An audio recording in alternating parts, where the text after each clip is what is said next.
तिरंगा थाए।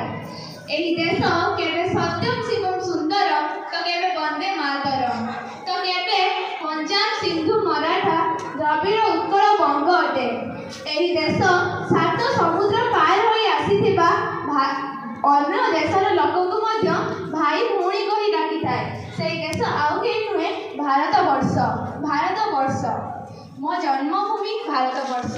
आज यही शीतुआ शीतुआ सकाळर सिंदूर फटा सूर्य किरणरे जेतिकी चलचंचल पवन मंडल ताठू अधिक चंचल आज आराध्या सरकारी उच्च विद्यालयर वायुमंडल। एही अवसर में उपस्थित थिबा वरेण्य विचारक मंडली सभापति महोदय पूज्य गुरुमवृंद एवं मोर छोट बड़ भाई और भौणी माने आपण मानकु आज एही 77तम साधारणतंत्र दिवसर अनेक अनेक शुभेच्छा ज्ञापन करुछि। आम देश स्वाधीन 1947 मसीहा अगस्त 15 तारिख स्वाधीन होइथिला सत किंतु एहार गोटे शासन घोषणा नथिला। लोक माने विशृंखलित होतिले एवं अराजकता आनिबा पई डॉक्टर बी.आर. आंबेडकर एक संघ गठन करी संविधान प्रणयन करिबा पई इच्छा करथिले एवं दीर्घ 2 वर्ष 11 मास 18 दिन कार्यक्रम पर 1950 जनवरी 26 दिन संविधान घोषणा प्रस्तुत होइथिला।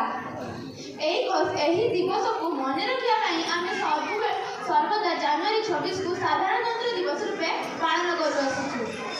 एही दिवस रे मुख्यमंत्री ओडिशा आम राजधानी भुवनेश्वर ठार आरंभ करी दिल्ली रे प्रधानमंत्री व भुवनेश्वर मुख्यमंत्री जातीय पताका उत्तोलन करी निजर वक्तव्य समस्त को देखाती एवं किसी वार्ता प्रदान करथांती।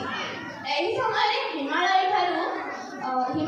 कन्याकुमारी काश्मीर ठारू कर्नाटक इंगुरु मुरे हिंदू मुसलमान जैन रु ख्रीस्टियान राजा ठारू रंग समस्त एही दिवस महा आनंद रे पालन करथांती। एही दिवस को आमे मन रखिया जे संविधान कौन एवं एही संविधानर आवश्यकता कौन एथिपाई आमे सर्वदा एही दिवस को साधारणतंत्र दिवस रूपे पालन करि आसुछु।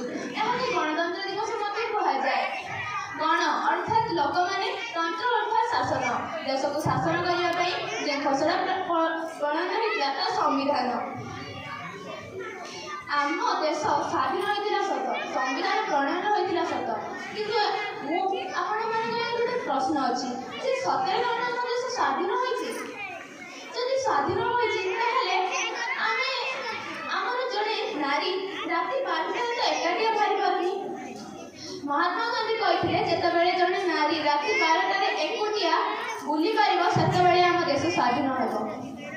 तेनु आमे अनेक लोकଙ୍କୁ आम हीरो बोली कहिथाउ किंतु आमे सेही समय भूली जाई थाउ जे जणे सैन्य अछंती जे कि सेठी लढी हमको सुरक्षा दउचंती ताको पई आमे एठी स्वाधीन भावे बंची पारुछे आम काम करि पारुछे।